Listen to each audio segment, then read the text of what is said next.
Live from downtown Detroit, home of WDIV and Click on Detroit, Local 4 News at noon starts now. Lawmakers have until midnight tomorrow to approve funding to avoid a government shutdown. We'll take a look at what's in the works to try and prevent a shutdown and how it could impact the average American. Plus, Detroit City Councilman Andre Spivey resigns 1 day after pleading guilty to a felony bribery charge. But we do begin here at noon with breaking news. Governor Whitmer is signing the bipartisan 2022 state budget at Lansing Community College. These are live pictures at the event right now. There you see the sign language interpreter and Lieutenant Governor Garland Gilchrist speaking. This budget provides funding for the administration's priorities like infrastructure, healthcare, education, and childcare as well. So we do have a crew there asking some questions, and we're going to update you a little bit later right here on Local 4. The other story that we are following that's making headlines this afternoon, Detroit City Councilman Andre Spivey has resigned 1 day after pleading guilty to a felony bribery charge. Local 4 defender Sean Lay is following this story for us this afternoon. He's got a closer look at what we're learning. Sean? Evrod, Andre Spivey steps down from City Council. He did it in a form of a resignation letter. Local 4 just got a copy of Andre Spivey's letter. He writes that his resignation takes place immediately. It has to, per the city charter. However, Spivey listed off what he sees are many of his successes as a member of council the past 12 years. Spivey did not write why he is stepping down today. Late yesterday, Spivey pled guilty to a felony charge of conspiracy to commit bribery. He told the court that he initiated 9 meetings from 2018 to 2020 with people connected to a Detroit towing company. One of those persons was working with federal investigators on public corruption. Spivey says he and a staff member then accepted $35,900 in bribes, Spivey said, in exchange for his help in getting that company lucrative city towing contracts. Now, the FBI tells us this is just the start of their program, their Operation Northern Hook. This is just the first conviction that they are going after here. That operation focused on public corruption. Sources this noon hour telling us this includes other members of City Council under investigation now, some staff members and some members of the Detroit Police Department. We continue to dig deeper into this operation. But again, Detroit City Council member after 12 years, Andre Spivey, stepping down from council after pleading guilty to bribery charges yesterday. Evrod, back to you. All right. Thank you, Sean, for keeping us updated there. Developing right now, a shutdown showdown in Washington, D.C. Lawmakers continuing to battle it out over the best way to prevent that shutdown from happening, with funding set to expire at the end of the day tomorrow. Here's a look at what's in the works and how a shutdown could impact the average American. 12:01 a.m. Friday, the federal government is set to run out of funding, risking a shutdown. Senate leaders are trying to expedite the consideration of a bill to keep that from happening. A source who attended a Democratic caucus meeting says a vote could happen as soon as today. The bill would fund the government through December 3rd and include emergency disaster relief funding, along with billions for Afghan refuge settlements, according to a copy of the bill obtained by CNN. We're doing everything we can to avoid a shutdown, and we should put something on the floor. We hope our Republican friends will join with us in that. So far, Democrats and Republicans have been split on the best way to proceed. Monday, Senate Republicans blocked a Democratic effort to fund the government and suspend the debt limit, which could mean the country wouldn't be able to pay its bills come mid-October. We will not provide Republican votes for raising the debt limit. So Democrats are pivoting. This latest bill doesn't include anything about the debt limit, but if lawmakers can't pass the bill or something else to prevent the shutdown, there are a number of ways the average American could feel it.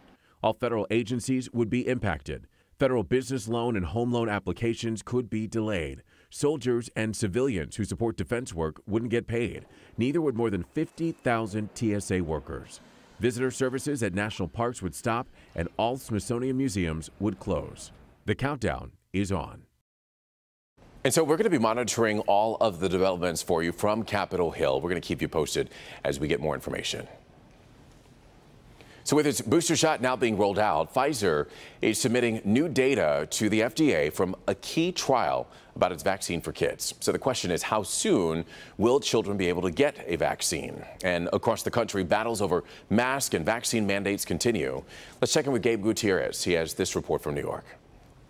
A vaccine suitable for younger children is a major missing piece in this country's effort to turn back the pandemic, but now Pfizer has submitted its data for its vaccine for 5 to 11-year-olds to the FDA. Dr. Anthony Fauci says that emergency use authorization could come as early as late October, but it could be November before shots go into arms for those younger children.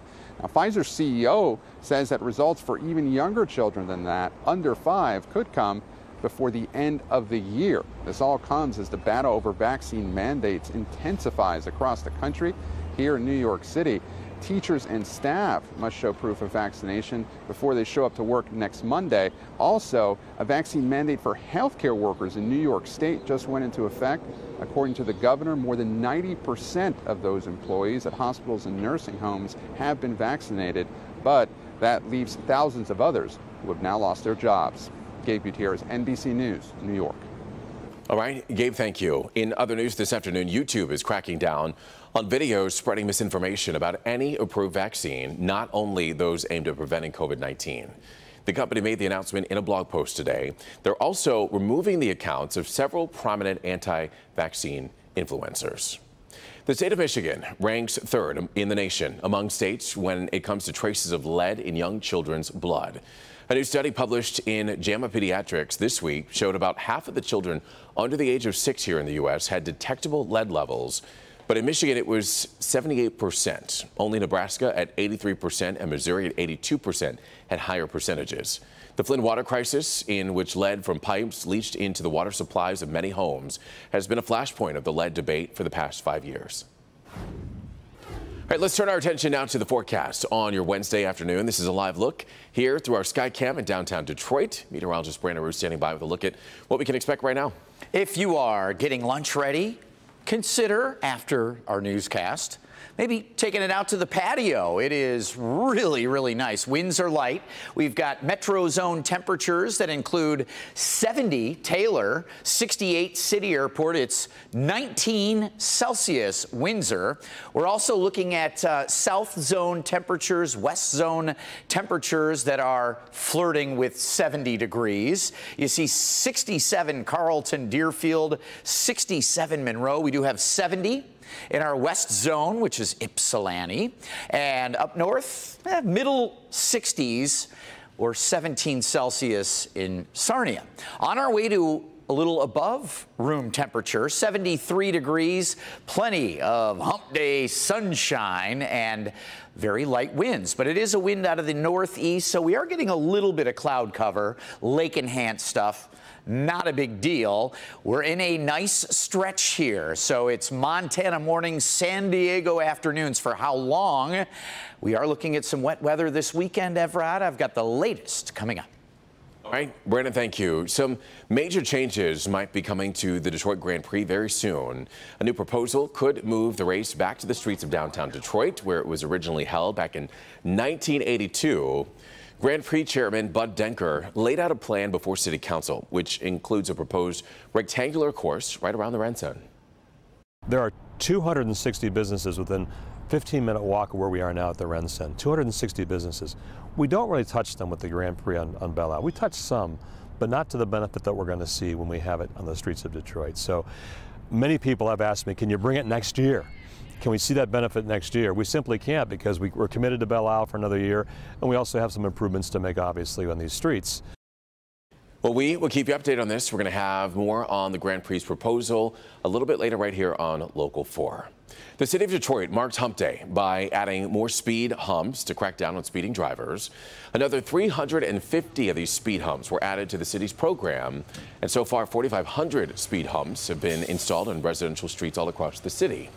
Installations are going to continue this week, with a total 5,550 of them to be completed by mid-November. Residents say that the speed humps are needed.